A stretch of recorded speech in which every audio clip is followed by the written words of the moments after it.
Hello everyone. आज जो हम लोग डिस्कस करने वाले हैं वो है एंटीजन। एंटीजन एक्चुअली है क्या? जब मैंने एंटीबॉडी का वीडियो बनाया था तभी मैंने बताया था हमेशा कि एंटीजन मतलब फॉरेन बॉडीज, वो एक्चुअली है क्या? जो भी हमारे बॉडी के लिए एनिमी है या फॉरेन है और जो हमारे इम्यून रिस्पॉन्स को एलिवेट करेगा वो होगा एंटीजन। अगर देखा जाए तो substance that can be recognised by the immunoglobulin receptor of the B cell or by the T cell receptor when complex with MSC are called the antigens। मतलब जो B सेल है उसके ऊपर रिसेप्टर होता है, जो मैंने बताया था Y शेप का एंटीबॉडी, उसको इम्यूनोग्लोबुलिन भी बोलते हैं। उससे जाके अटैच हो सब्सटेंस या फिर जो T सेल का रिसेप्टर है उससे अटैच होता है। T सेल का जो रिसेप्टर होता है उसको अटैच होने के लिए क्या चाहिए? MSC complex antigen. तो वैसा सब्सटेंस और एंटीजन एक्चुअली क्या करेगा, ये दो रिस्पॉन्स करेगा। एक है इम्यूनोजेनिसिटी और दूसरा है एंटीजेनिसिटी। वैसे जब मैं कॉलेज में थी तो एक मैम ने मुझे बताया था कोई भी साइंस टर्म हो उसको थोड़ा अगर हम लोग ब्रेक करके देखेंगे तो उसका मीनिंग भी जो है वो समझ में आता है। जैसे यहाँ पे है इम्यूनोजेनिसिटी। इम्यूनो अगर हम लोग रख लें तो इम्यूनो को ले लेते हैं immune response and generator antibody के लिए और अगेन जेन फॉर जनरेटर। मतलब इम्यूनोजेनिसिटी वो सब्सटेंस है जो इंड्यूस करेगा या तो ह्यूमोरल या फिर सेल मेडिएटेड इम्यून रिस्पॉन्स। और एंटीजेनिसिटी वो प्रॉपर्टी हुआ, मतलब ये क्या करेगा, ये जो रिस्पॉन्स हुआ है तो ह्यूमोरल या फिर सेलुलर, इससे जो आखिरी में जो प्रोडक्ट जो निकलेगा उससे जाके वो अटैच हो जाएगा। और जैसे एंटीजेनिसिटी तो मतलब ये एंटीबॉडी से अटैक हो सकता है, और ये इम्यूनोजेनिसिटी मतलब ये ह्यूमोरल या सेल मेडिएटेड इम्यून रिस्पॉन्स कोई भी जो ये इंड्यूस करेगा।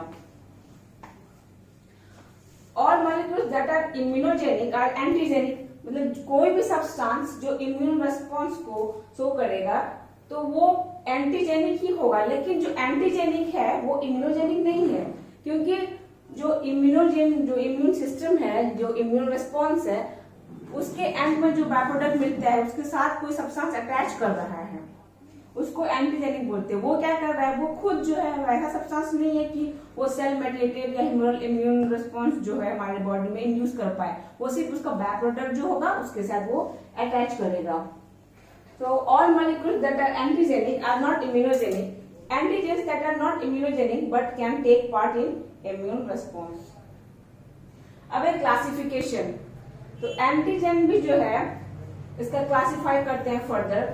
तो बेस्ड ऑन इम्यूनोजेनिसिटी, एक होगा कंप्लीट एंटीजन, एक होगा इनकम्प्लीट एंटीजन।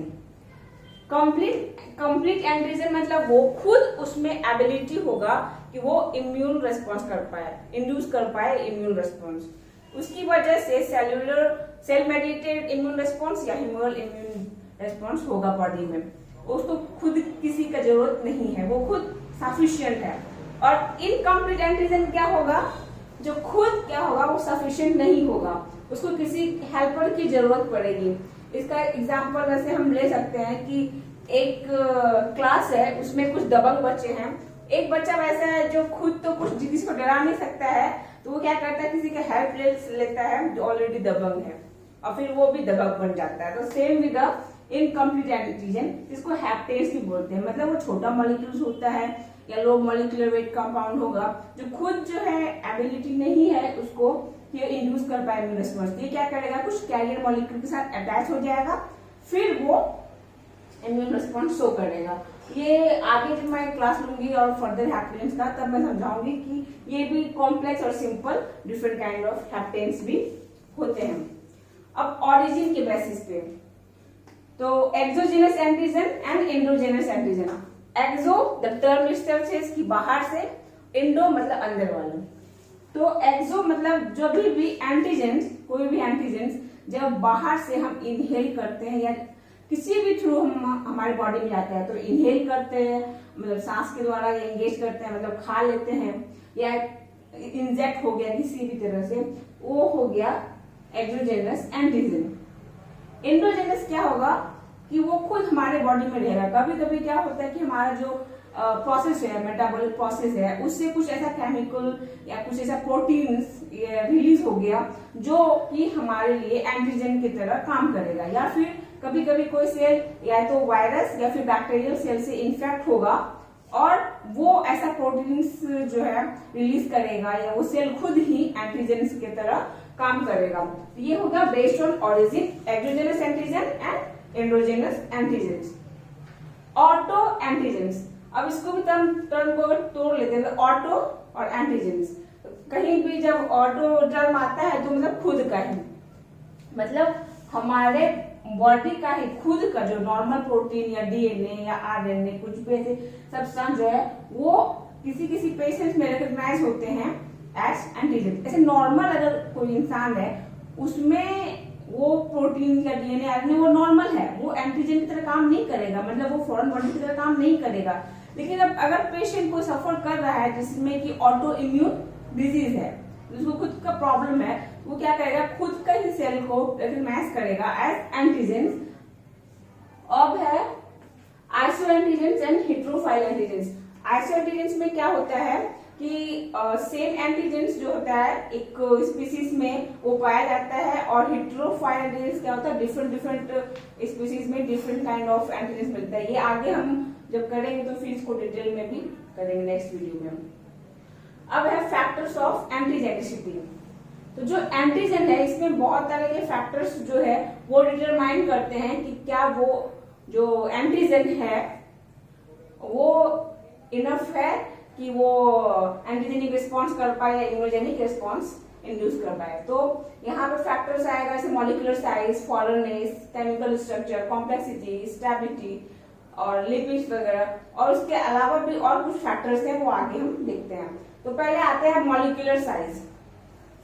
बहुत छोटा अगर एंटीजन रहेगा तो वो भी काम करनी ही है, और बहुत बड़ा भी नहीं चाहिए हमें। एक जैसे यहाँ पे देखा गया है कि सब्सटेंस जिसका कि अराउंड 1 लाख डाल्टन है तो वो हाईली इम्यूनोजेनिक होगा, और अगर लेस देन 5000 या 10,000 डाल्टन होगा तो वो जो है पुअर इम्यूनोजेनिक्स होगा। मतलब एक इसका जो है मॉलिक्यूलर साइज भी जो होता है वो भी मैटर करता है कि वो कितना साइज का है एंटीजेंस।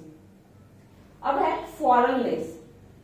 फॉरेननेस मतलब हमारी बॉडी में जब बी सेल या टी सेल्स वगैरह जैसे जो मैच्योर होते हैं, तो जब लिम्फोसाइट जब मैच्योर होता है तो हमें क्या होता है कि वो सेल जो है एक्सपोज कराते हैं हमारे खुद के सेल से मैच्योर होने के टाइम, ताकि वो पहचान पाए सेल्फ और नॉन सेल्फ में। जैसे कि हम जब बच्चे रहते हैं तो हमें जो है क्या करना पड़ता है कि कभी कभी शादियों में लेके जाएंगे या कहीं पार्टी फंक्शन में लेके जाएंगे, ताकि वो पहचान पाए कि हमारे रिश्तेदार कौन कौन हैं। जैसे कि मतलब हम बच्चे से बड़े होते हैं तो हमें पता है कि हाँ ये हमारे रिलेटिव्स हैं, ये हमारे रिश्तेदार हैं। तो वैसे ही हमारी बॉडी में जो लिम्फोसाइट्स है उनको बताया जाता है कि ये जो है हमारे खुद के बॉडी के सेल्स हैं, इन्हें अटैक नहीं करना है। तब जो है वो सेल अब क्या होगा, हमारे खुद सेल्फ सेल के अलावा कुछ भी सब्सटेंस या प्रोटीन या मॉलिक्यूल्स कुछ मिलेंगे तो वो पहचानेंगे हाँ भाई ये फॉरेन है और इसको हमें बाहर निकालना है या न्यूट्रलाइज करना है। तो a molecule should be recognized as non-self to be more immunogenic. Self and non-self decided by the immune system. जो हमारा immune system है वही recognize करेगा self या non-self. तो body has the ability to tolerate the self antigens. मतलब जो खुद का जो सेल है वो टॉलरेट करता है immune system as a own self के लिए। तो tolerance of self antigens develop by contact with them in the initial phase of the development of the immune system. जैसा कि मैंने इसको एग्जांपल से समझाया कि जब हम बड़े होते हैं तो हमारे रिश्तेदारों से मिलाया जाता है कि हाँ ये हमारे अपने हैं, वैसे ही सेल्स को जो है जो हमारे इम्यून सेल्स है उसे दिखाया जाता है कि हाँ भाई ये अपने सेल्स हैं, ये फॉरेन नहीं है। और ज्यादा इम्यूनोजेनिसिटी के लिए क्या होगा कि जितना ज्यादा स्पीसीज का जो है फाइलोजेनेटिकली क्या कहते हैं डिफर करेगा, जितना ज्यादा स्पीसीज वैरी करेगा उतना ज्यादा फॉरेनिश होगा। Immunogenicity of a molecule in a species is greater when a species is distantly related to one another. मतलब जैसे बोलते हैं ना जितने ज्यादा दूर के रिश्तेदार उतने ज्यादा मतलब हम मानते हैं क्या वो थोड़े पराये से हो जाते हैं। The same thing with the हमारी बॉडी के सेल्स भी, कि जैसे जितने ज्यादा स्पीसीज जो है दूर के हैं वो ज्यादा फॉरेननेस है, मतलब उसमें ज्यादा फॉरेननेस है और वो ज्यादा इम्यूनोजेनिक होगा। और severity of the immunogenicity of a molecule is dependent on the degree of relativeness between the two species. अगर देखा जाए कि ह्यूमन बीइंग और एप्स तो वो थोड़ा ज्यादा रिलेटिव है, ह्यूमन बीइंग्स एंड रेप्टाइल्स वो ज्यादा दूर के हैं, ह्यूमन बीइंग्स या बर्ड्स उसमें भी बहुत ज्यादा डिस्टेंस है। ह्यूमन बीइंग्स और ह्यूमन बीइंग्स में क्या थोड़ा सिमिलरिटी कि वो सेम स्पीसीज हैं। अब एक एग्जांपल लेते हैं कि जब हम ह्यूमन टू ह्यूमन बहुत सारे जैसे बॉडी जो है ट्रांसप्लांट कराते हैं बॉडी पार्ट्स, जैसे किडनी किसी को दिया या ग्राफ्ट मतलब कुछ भी देते हैं, तो उसमें क्या करते हैं इम्यूनो सप्रेसिव हम लोग ड्रग दे दिए और फिर वो ग्राफ्ट जो है रिजेक्ट नहीं होता है। तो अगर वही सिर्फ अगर चिंपैंजी से लेके हमने अगर ह्यूमन में डाल दिया, इवन दो हम एक ड्रग दिए जो इम्यूनो सप्रेसिव है, फिर भी ये रिजेक्ट हो जाएगा। ऐसा क्यों होगा? क्योंकि ह्यूमन टू ह्यूमन जो है सेम स्पीसीज है, इसलिए ग्राफ्ट रिजेक्शन नहीं हुआ। और चिंपैंजी क्या है, वो डिफरेंट स्पीसीज है। सेम विद क्या करते हैं बोविन सीरम एल्बुमिन, अगर हम इसको लेके किसी गोट में डालेंगे और इस और बीएसए को लेके एक चिकन में डालेंगे, तो कौन ज्यादा इम्यूनोजेनिक रिस्पॉन्स शो करेगा? ऑफ कोर्स चिकन, क्योंकि बीएसए और गोट मतलब ये क्या है एक मैमेलियन मतलब जो है सिमिलरिटी थोड़ा सा आएगा, और जो चिकन जो है वो काफी डिस्टेंस है स्पीसीज, तो इसीलिए वो ज्यादा फॉरेननेस शो करेगा बीएसए इन द चिकन। अब है कि केमिकल एंड स्ट्रक्चर कॉम्प्लेक्सिटी, और जो एंटीजन है वो किस केमिकल से बना हुआ है, इसका स्ट्रक्चर क्या है। जैसे प्रोटीन्स यूजुअली क्या हम मानते हैं कि प्रोटीन्स वो ज्यादा इम्यूनोजेन होता है, और पॉलीसेकेराइड्स जो होता है वो थोड़ा लेस देन प्रोटीन्स, और जो न्यूक्लिक एसिड्स या लिपिड्स है वो जो है सबसे कम इम्यून रिएक्शंस शो करता है। और सबसे बेस्ट क्या हो गया प्रोटीन्स। और प्रोटीन्स में भी क्या है कि स्ट्रक्चरल कॉम्प्लेक्सिटी, जैसे हम मानते हैं कि कोई अगर सिंपल प्रोटीन है और एक कॉम्प्लेक्स प्रोटीन है, अगर कोई भी प्रोटीन जो सिंपल अमाइनो एसिड से बना है या सिंपल चेन है उसका या सिंपल मॉलिक्यूल से बना हुआ है, उसके कंपेयर में जो कॉम्प्लेक्स प्रोटीन है वो ज्यादा इम्यूनोजेनिक होगा। और उसमें भी क्या है जो प्रोटीन का ऑर्गेनाइजेशन जब हम कभी पढ़ाएंगे तो बताएंगे कि जैसे प्रोटीन का ऑर्गेनाइजेशन प्राइमरी सेकेंडरी टर्शियरी या क्वाटरनरी में जो होता है इसका स्ट्रक्चर से, प्राइमरी क्या है इसमें सिर्फ अमाइनो एसिड का जो बेसिक चेन जो होता है वो सीक्वेंस होता है, और सेकेंडरी में आता है जैसे अल्फा या बीटा एसिड्स, वैसे ही टर्शियरी फिर क्वाटरनरी। तो जैसे जैसे कॉम्प्लेक्सिटी बढ़ेगा इसका प्रोटीन का, वैसे वैसे जो है इसका जो है इम्यूनोजेनिसिटी वो भी बढ़ेगा। नेक्स्ट आता है लिपिड्स एज एंटीजेंस। जैसे मैंने केमिकल प्रॉपर्टी बताया था, प्रोटीन जो है सबसे ज्यादा इम्यूनोजेनिक होगा, फिर उससे कम होगा क्या कहते हैं इससे कम होगा कार्बोहाइड्रेट्स वगैरह, वो सबसे कम होगा लिपिड्स वगैरह। लिपिड्स जो होता है वो खुद एंटीजेनिक की तरह शो नहीं करेगा, लेकिन क्या करेगा कभी कभी क्या करता है वो कैरियर मॉलिक्यूल के साथ वो बाइंड हो जाएगा और फिर वो जो है एंटीजन काम करेगा और एज ए इम्यूनोजेनिक सब्सटेंस। वो कैरियर मॉलिक्यूल भी डिफरेंट तरह के होते हैं। तो अगर ये lipoidal antigens can induce B cell and T cell response. हाँ, लिपोइडल सब्सटेंस भी बी सेल या टी सेल रिस्पॉन्स शो करेगा। कब? Stimulation of B cell lipids are used as a hapten. Hapten मैंने क्या बताया, ऐसा जो सब्सटेंस है जो खुद एंटीजेनिक नहीं है बट किसी सब कैरियर मॉलिक्यूल जब अटैच करेगा तो वो फिर ये स्टिमुलेट करेगा इम्यून रिस्पॉन्स।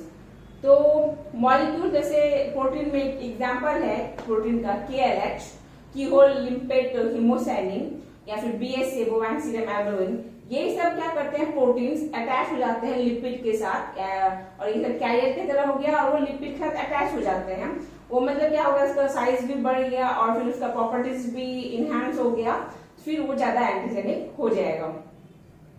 अब ये ऐसा जो कॉन्जुगेट हमने बनाया प्रोटीन्स और ये लिपिड्स को मिला के, इसका बहुत सारा क्लिनिकल जो है यूटिलाइजेशन होता है बहुत सारे। जैसे कि एक यूटिलाइजेशन हम देखते हैं कि एक जो लिकोट्राइन है, ये लिपिड जो होता है leukotriene, complex lipid known as leukotrienes can be useful in evaluating in the asthma patients.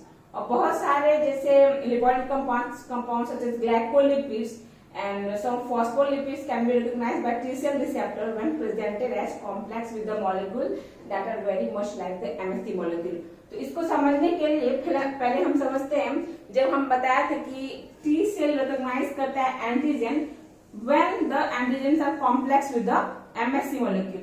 तो जैसे एपीसी एंटीजन प्रेजेंटिंग सेल्स में मैंने क्या बताया था कि वो सेल इंटरलाइज करता है और प्रोसेस करता है एंटीजन्स को, फिर एक एमएससी मॉलिक्यूल होता है एपीसी के केस में MSC2 और वो ऐसे रिप्रेजेंट करेगा एक एंटीजन को बाहर, ठीक है। तो सेम विद लिपोइडल सब्सटेंस भी जैसे है ग्लाइकोलिपिड्स या फॉस्फोलिपिड्स, ये भी काइंड ऑफ एक एमएससी मॉलिक्यूल काइंड ऑफ एक सब्सटेंस होता है जो इसको जो है ऐसे सब्सटेंस ऐसे एंटीजन्स को जैसे लिपोइडल एंटीजन्स को वो टी सेल रिसेप्टर से रिकॉग्नाइज करवाएगा। लेकिन क्या है ये एमएससी लाइक मॉलिक्यूल डिफर करेगा। These lipid presenting molecules are member of the CD1 family। अब ये CD1 जो फैमिली है वो आगे हम कभी जब पढ़ाएंगे आगे तो बताएंगे CD1 फैमिली ये क्या है, बस इतना समझ लीजिए कि ये MSC काइंड ऑफ ही है जो CD1 है, और ये जो है kind of class 1 MSC molecule की तरह है वो CD1। और the lipid molecule recognised by the CD1 T cell receptor system all appear to share the common feature hydrophobic portion and hydrophilic head group। जैसे कि हमने स्किन का भी कभी आपने पढ़ा होगा तो देखा होगा ना लिपिड बाय लेयर ऐसा, तो एक ऊपर जो होगा वो एक हेड होगा और नीचे जो होगा दो टेल होगा, तो ऐसा ही जो स्ट्रक्चर होगा वो कॉमन होगा। हाइड्रोफोबिक पोर्शन होगा जो होगा वो होगा लॉन्ग चेन फैटी एसिड या अल्कोहल, हाइड्रोफोबिक ये होगा क्योंकि फैटी एसिड है। फिर हाइड्रोफिलिक भी होगा, हाइड्रोफिलिक तो वाटर लविंग काइंड ऑफ ऐसे जो तो वो होगा हाईली पोलर ग्रुप, उसमें होगा अराउंड कार्बोहाइड्रेट होगा। तो इसमें जो मेन हमें क्या याद रखना है CD1 जो MSC1 like class 1 MSC molecule जैसा होता है वो रिप्रेजेंट किसको करेगा लिपोइडल कंपाउंड्स को to the T cells. Okay, अब है स्टेबिलिटी। खुद ही सोचते हैं कि एंटीजन जो ज्यादा स्टेबल है वो ज्यादा सही है या फिर एंटीजन जो कम स्टेबल वो ज्यादा सही है। एंटीजन जैसे टी से रिकॉग्नाइज करने के लिए क्या होना चाहिए, उस एंटीजन को प्रोसेस होना चाहिए और एमएससी के साथ बाउंड होना चाहिए, फिर वो जाके एपीसी जो सेल के ऊपर MSC2 दिखेगा या फिर दूसरा सेल जो है MSC1 के साथ वो दिखेगा, मतलब इसको टूट के जाके बाहर दिखना चाहिए। अगर वो ज्यादा स्टेबल होगा वो प्रोसेस नहीं होगा और डाइजेस्ट नहीं होगा तो वो अच्छा एंटीजन नहीं है, मतलब तो इसीलिए क्या है स्टेबिलिटी भी बहुत मैटर करता है। अगर कोई हाईली स्टेबल है, नॉन डिग्रेडेबल सब्सटेंस है, आर नॉट इम्यूनोजेनिक, क्योंकि वो प्रेजेंट ही नहीं होगा एपीसी सेल के द्वारा या एमएससी सेल। तो जैसे कि हम एग्जांपल लेते हैं प्लास्टिक्स या मेटल्स या chains of D amino acids, ये सब ज्यादा स्टेबल है, ये नॉन डिग्रेडेबल है, इसीलिए ये इम्यूनोजेनिक नहीं होते हैं। अब ऐसा क्यों है, बिकॉज इंटरनलाइजेशन किसमें होगा एपीसी सेल में, प्रोसेसिंग एंड प्रेजेंटेशन। ये जो प्रोसेस है इंटरनलाइजेशन प्रोसेसिंग एंड प्रेजेंटेशन ये डिफिकल्ट होगा ये सब सब्सटेंस में जो हाईली स्टेबल है। तो इसके लिए क्या होना चाहिए, जो लो स्टेबल होगा वो अच्छा होगा क्योंकि वो इजीली इंटरलाइज होगा, प्रोसेस हो जाएगा और प्रेजेंट हो जाएगा on the with the MSC molecule for the recognised by the T sales.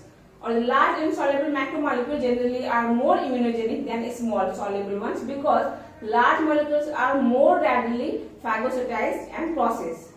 Macromolecules that cannot be degraded and presented with the MSC molecules are poor immunogens। अब इसमें जो दो पॉइंट्स लीजिए, लार्ज मॉलिक्यूल्स का क्या होगा कि इजिली फैगोसिटाइज हो जाएगा, इजिली प्रोसेस हो जाएगा और प्रेजेंट हो जाएगा विद एमएससी मॉलिक्यूल, तो इजिली रिकॉग्नाइज हो जाएगा टी सेल से। और जो मॉलिक्यूल्स जो कि प्रोसेस नहीं हो पाएगा और एमएससी के साथ बाइंड होके नहीं शो कर पाएगा फॉर द टी सेल के लिए, एमएससी का जो बाइंड नहीं हो पाएगा वो जो है ज्यादा इम्यूनोजेन नहीं होगा, वो पुअर इम्यूनोजेन होगा।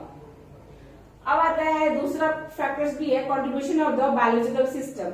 अब आता है जेनेटिक फैक्टर। अब क्या है कुछ सब्सटेंस जो है एक स्पीसीज के लिए एंटीजन है और दूसरे के लिए नहीं है। सिर्फ स्पीसीज नहीं, इंडिविजुअल के लिए भी ऐसा होता है। जैसे कि कोई कोई क्या होता है, जो एलर्जिक पेशेंट्स होते हैं, कुछ कुछ सब्सटेंस उनके लिए एंटीजन के तरह काम करते हैं, लेकिन वो सेम सब्सटेंस जो नॉर्मल पेशेंट है उसके लिए काम नहीं करेगा, नॉर्मल जो इंसान है। तो वैसा ही होता है। तो ऐसा क्यों होता है? क्योंकि द स्पीसीज और द इंडिविजुअल्स में lack of have altered genes that code for the receptor for the antigen on the B cells and the T cells, or they may not have appropriate genes needed for APC to present to helper cells. MSC से हम जानते हैं कि ये जो है MSC के लिए जीन कोड करता है, एक्चुअली वो रेस्पॉन्सिबल होता है ज्यादातर, क्योंकि MSC जो मॉलिक्यूल है वही एंटीजन को रिप्रेजेंट करता है। इसीलिए जो जीन होता है उस MSC का, तो वो ज्यादा मैटर करता है इसमें। और हाँ, इसमें एक एग्जांपल लेंगे कि एक एक्सपेरिमेंट किया गया था कि एक एंटीजन क्या किया, एक स्ट्रेन ऑफ माउस में दिया और एक एंटीजन क्या किया, दूसरे बी स्ट्रेन ऑफ माउस में दिया। तो दोनों क्या किया, ए जो है ज्यादा एंटीबॉडी रिलीज किया उसके सीरम में, और बी क्या किया, बहुत लो एंटीबॉडी जो है रिलीज किया सीरम में, और ए क्या किया, बहुत ज्यादा एंटीबॉडी रिलीज किया सीरम में फॉर वन एंटीजन। तो ऐसा देखा हमने अलग अलग रिस्पॉन्स ए और बी स्ट्रेन ऑफ माउस में। फिर क्या किया, इन दोनों से जो नेक्स्ट जनरेशन आया ए और बी स्ट्रेन से, तो F1 जनरेशन में क्या दिखा कि दोनों का जो इंटरमीडिएट रेस्पॉन्स होगा वो शो हुआ F1 में। फिर क्या किया, उसको बैकक्रॉस जब किया तो पता चला कि जो MSC का जीन है वही रेस्पॉन्सिबल है इसकी वजह, मतलब ये वेरिएशन की वजह से, मतलब जो ये वेरिएशन आया है एंटीबॉडी रिस्पॉन्स, तो वो जो है because of the MSC gene. अब है एज। जैसा बोलते हैं ना कि बूढ़े लोगों में जल्दी इन्फेक्शन हो जाता है, बच्चों में जल्दी इन्फेक्शन हो जाता है। ऐसा क्यों होता है? क्योंकि उनका जो है इम्यून सिस्टम ज्यादा स्ट्रांग नहीं होता है बूढ़ों और बच्चों में। अब नेक्स्ट आता है मेथड्स ऑफ एडमिनिस्ट्रेशन। तो उसके अंदर बहुत सारी चीज है। तो फर्स्ट में पढ़ेंगे हम डोज। तो इसका अगर ऐसे ही लेमन लैंग्वेज में एग्जांपल लेते हैं तो हमारी माँ बोलती है ना कि तुमको ना ठीक से पिटाई नहीं करो तुम काम नहीं करोगे, मतलब वो कूटना है, ऐसा कुछ होता है। लेकिन मम्मी लोग भी बहुत चालाक होती है, इतना भी नहीं पीटती कि हमारा तबियत ही खराब हो जाए और हम स्कूल ना जा पाए, इतना पीटती है कि हाँ सही सलामत हम लोग काम कर लें। तो सेम विद द एंटीजेंस कि इतना मात्रा में चाहिए कि हमारा बॉडी में जो है इम्यून रिस्पॉन्स हो जाए, सेलुलर या सेल मेडिएटेड या फिर ह्यूमरल। लेकिन डोज वो भी क्या है कि एक ऑप्टिमम चाहिए, ना उससे ज्यादा ना उससे कम। अगर कम रहा डोज तो क्या होगा, इम्यून रिस्पॉन्स जो है नहीं होगा हमारे बॉडी में, और ज्यादा अगर रहा तो वो भी नहीं होगा। तो सेम अगर मम्मी ने कम पिटाई किया तो हम चलो यार उतना मान लेते काम नहीं करेंगे, और ज्यादा कर दिया पिटाई तो तबियत ही खराब हो गया फिर नहीं कर पाए। तो same way an insufficient dose will not stimulate an immune response either because it fails to activate enough lymphocyte or because it induces a non-responsive state। मतलब ऐसा स्टेज में पहुंच जाता है कि वो कुछ response ही ना कर पाए। An excessively high dose also can fail to induce a response because it causes lymphocytes to enter a non-responsive state। अगर ज्यादा हाई डोज भी हो गया तो लिम्फोसाइट किसी स्टेट में पहुंच जाएगा और नॉन रेस्पॉन्सिव स्टेट। अब रूट, अच्छा ऐसा हम रूट को समझने के लिए एक छोटा सा एग्जांपल लेते हैं कि घर है, उसका बहुत सारा एंट्रेंस है, तो हर एक एंट्रेंस पे एक एक गार्ड लगा हुआ है। गार्ड ए गेट पे है, गार्ड बी इधर है, बी गेट पे, गार्ड सी गेट पे, ऐसा मतलब अलग अलग गेट हैं। अगर कोई चोर ए गेट से आएगा तो वो किसके मिलेगा, गार्ड ए से। अगर वो बी गेट से कोई दूसरा आया चोर तो वो किस गार्ड से मिलेगा, बी से।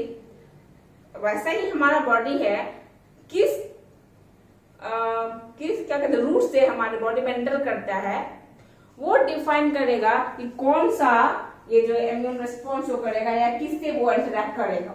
तो रूट कौन कौन सा हो सकता है, intravenous into a vein, intradermal into the skin, subcutaneous beneath the skin, intramuscular into muscles, intraperitoneal into the peritoneal cavity. The administration route determines which immune organ and cell populations will be involved in the response. मतलब administration root, जैसे मैंने बताया कि एक घर है, बहुत सारे गेट, अलग अलग गार्ड हैं, तो सेम वे जिस गेट से आएगा वो किस उसी गार्ड से वो मिलेगा। तो सेम वे जिस रूट से फॉलो करके आएगा वो डिफाइन करेगा कि किस ऑर्गेन या किस सेल पॉपुलेशन से वो इंटरेक्ट करेगा। तो एंटीजन एडमिनिस्ट्रेटेड इंट्रावेनसली, अगर कुछ एंटीजन है जिसको इंट्रावेनसली मतलब थ्रू द वेन अगर एंटर किए, is carried first to the spleen, whereas तो फर्स्ट वो कहाँ कैरी किया, स्प्लीन। अगर कोई एडमिनिस्ट्रेट किया सबक्यूटेनियसली, सबक्यूटेनियस मतलब बीनीथ द स्किन, तो वो first move to the local lymph nodes. तो ये अगर देखें कि अगर इंट्रावेनस गया तो सबसे पहले स्प्लीन से इंटरेक्ट किया, मतलब स्प्लीन में वहां पहले जाएगा एंटीजन। अगर सबक्यूटेनियस मतलब स्किन के अंदर से अगर इसको रूट किए तो फिर ये सबसे पहले कहाँ जाएगा, लोकल लिम्फ नोड्स में जाएगा ये एंटीजेंस। अब आते हैं नेक्स्ट है adjuvants.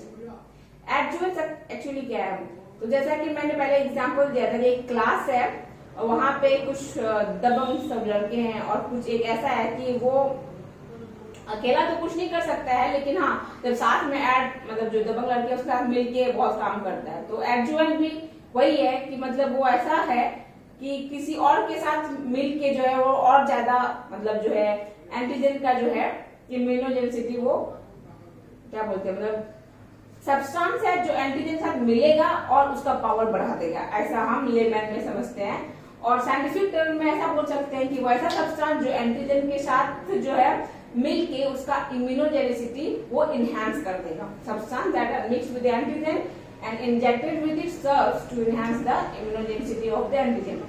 They are often used to boost the immune response when an antigen has low immunogenicity or when only small amounts of antigen are available, limiting the immunizing dose. अगर कुछ antigen है वो कम amount में है, कम dose में है, या खुद जो इसमें लो पावर है या लो इम्यूनोजेनिक है, वो क्या करेगा, एडजुवेंट उसको इनहेंस कर देगा, बूस्ट कर देगा उसको। इसका एक एग्जांपल लेते हैं, एल्यूमिनियम पोटेशियम सल्फेट। तो ये यूज होता है बहुत जगह to increase the antigen persistence, मतलब वो ज्यादा देर तक वो रहे antigen. When antigen is mixed with alum, the salt precipitates the antigen. Injection of this alum precipitate results in a slower release of the antigen from the injection site. मतलब ये क्या हुआ कि एंटीजन को ये प्रेसिपिटेट कर दिया, जब इस प्रेसिपिटेट को हमने इंजेक्ट किया तो वो धीरे धीरे जो है रिलीज होगा एंटीजन बॉडी में। इससे क्या होगा कि एक्सपोजर टाइम बढ़ेगा, क्योंकि वो धीरे धीरे रिलीज हो रहा है, तो एक्सपोजर टाइम जो इंक्रीज हो गया, मे बी फ्यू डेज से कुछ ज्यादा सप्ताह मिल गया उसको। और ये ऐसा नहीं कि सिर्फ एक्सपोजर टाइम बढ़ाता है, बल्कि ये क्या करता है, एंटीजन का जो है साइज भी बढ़ा देता है। तो जैसा हमने बताया था आगे भी कि जब साइज बड़ा होता है तो इजिली फैगोसाइटाइज हो जाता है। तो आज के लिए इतना ही, और अभी ये खत्म नहीं हुआ है, नेक्स्ट वीडियो में देखेंगे। Thank you. और मेनली मैं इम्यूनोलॉजी बाय क्यूबी को रेफर करती हूँ। आज के लिए इतना है, नेक्स्ट वीडियो में आगे हम पढ़ेंगे और एंटीजन का जो बाकी पोर्शंस है।